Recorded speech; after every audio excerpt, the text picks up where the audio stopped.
Good morning everyone. आज है 4 मई 2020 और 4 मई से करंट अफेयर्स के जितने भी इंपॉर्टेंट क्वेश्चन बनेंगे उनको डिस्कस करेंगे डिटेल में इस वीडियो में। और प्रत्येक क्वेश्चन के साथ स्टैटिक जीके के इंपॉर्टेंट फैक्ट भी दिए जाएंगे जो कि बहुत इंपॉर्टेंट है एग्जाम पॉइंट ऑफ व्यू से, यानी कि करंट अफेयर के साथ साथ आपकी static GK. Static GK means economics, भूगोल, हिस्ट्री और उसके अलावा संविधान सभी क्लियर हो जाएंगे। राजनीतिक विज्ञान सारे सब्जेक्ट क्लियर हो जाएंगे करंट अफेयर के साथ साथ। तो वीडियो को लास्ट तक जरूर देखें और वीडियो पसंद आए तो लाइक एंड शेयर करें और चैनल को सब्सक्राइब करके बेल आइकन को भी जरूर दबाएं। तो स्टार्ट करते हैं आज से करंट अफेयर। चलते हैं फर्स्ट क्वेश्चन पर।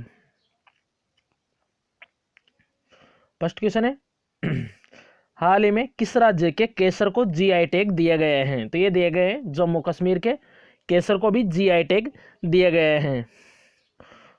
और इसके अलावा अभी कल परसों बताया था ब्लैक राइस यानी काला चावल है मणिपुर का, तो इसको भी जीआई टैग मिला था। उसके अलावा टेराकोटा गोरखपुर का है, टेराकोटा यूपी में गोरखपुर, तो यहीं के टेराकोटा को दिया गया था ये जीआई टैग। उसके अलावा किदलाई मिठाई है तमिलनाडु की, इसको भी जीआई टैग मिला था।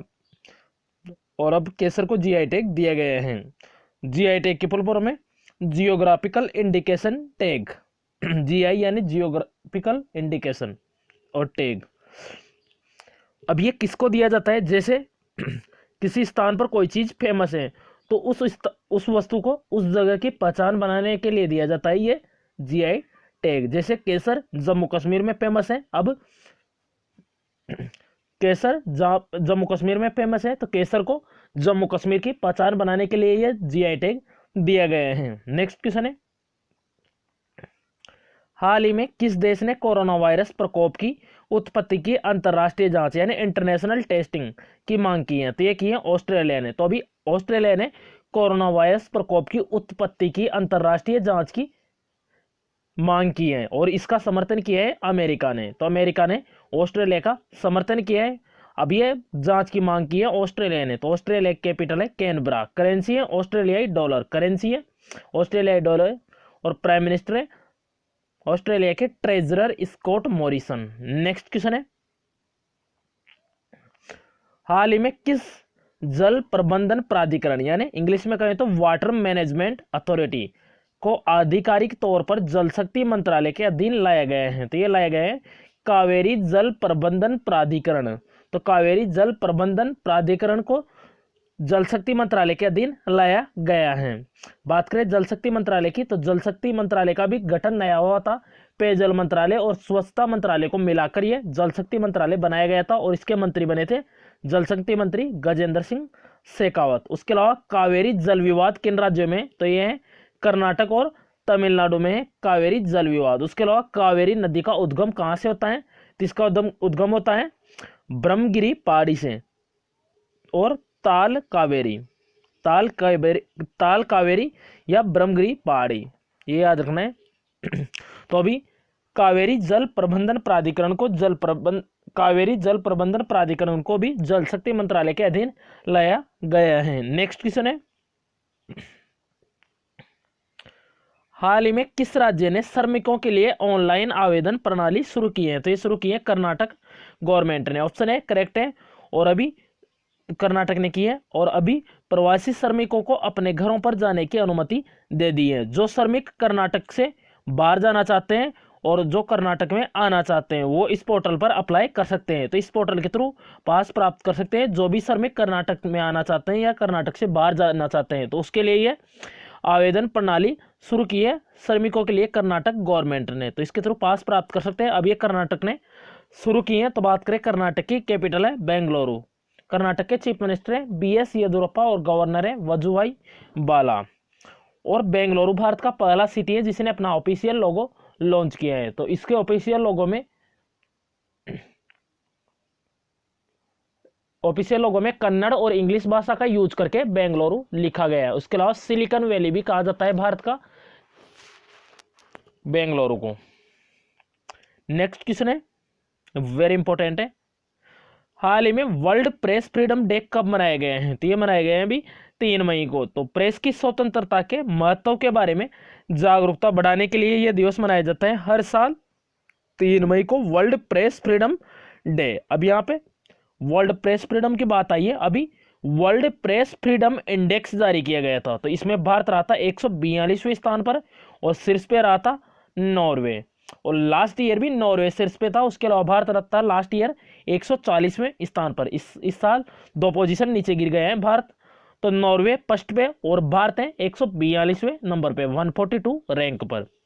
तो वर्ल्ड प्रेस फ्रीडम डे मनाया गया है अभी 3 मई को। उसके अलावा 2 मई को मनाया गया था अभी वर्ल्ड ट्यूना डे। तो ट्यूना क्या थी? ट्यूना मछली थी। तो ट्यूना मछली के महत्व के बारे में जागरूकता बढ़ाने के लिए मनाया गया था वर्ल्ड ट्यूना डे। और 1 मई को मनाया गया था इंटरनेशनल लेबर डे, यानी अंतर्राष्ट्रीय श्रम दिवस, अंतर्राष्ट्रीय श्रमिक दिवस या अंतर्राष्ट्रीय श्रम दिवस। तो इंटरनेशनल लेबर डे ध्यान रखना है। तो ये 3 इंपॉर्टेंट डे है अभी तो। और 1 मई को बात करें, 1 मई को तो 2 राज्यों के दिवस है, गुजरात और महाराष्ट्र। तो इन 2 राज्यों के स्थापना दिवस भी है 1 मई को। नेक्स्ट क्वेश्चन है, हाल ही में न्यूजीलैंड के सर्वश्रेष्ठ ओडीआई यानी वनडे इंटरनेशनल क्रिकेटर के रूप में किसे चुना गया है? तो ये चुना गया है ऑप्शन बी केन विलियमसन को। तो अभी केन विलियमसन को न्यूजीलैंड के सर्वश्रेष्ठ वनडे, ओडीआई का मतलब होता है वनडे इंटरनेशनल, तो वनडे क्रिकेटर के रूप में चुना गया है। और ये तो वनडे क्रिकेटर है। बात करें सर्वश्रेष्ठ टी20 खिलाड़ी, तो ये रॉस टेलर को चुना गया है सर्वश्रेष्ठ टी20 खिलाड़ी। उसके अलावा सभी फॉर्मेट यानी वनडे, टेस्ट और टी20, तो तीनों फॉर्मेट में रॉस टेलर को चुना गया है सर्वश्रेष्ठ क्रिकेटर। इसके लिए इनको रिचर्ड हेडली पुरस्कार भी दिया गया है रॉस टेलर को। उसके अलावा बात करें महिलाओं में, तो वनडे ओडीआई सर्वश्रेष्ठ खिलाड़ी महिला में सूजी बेट्स, और टी20 सर्वश्रेष्ठ खिलाड़ी महिला में सोफी डेवन। तो टी20 में है सोफी डेवन और ओडीआई में वनडे में सूजी बेट्स।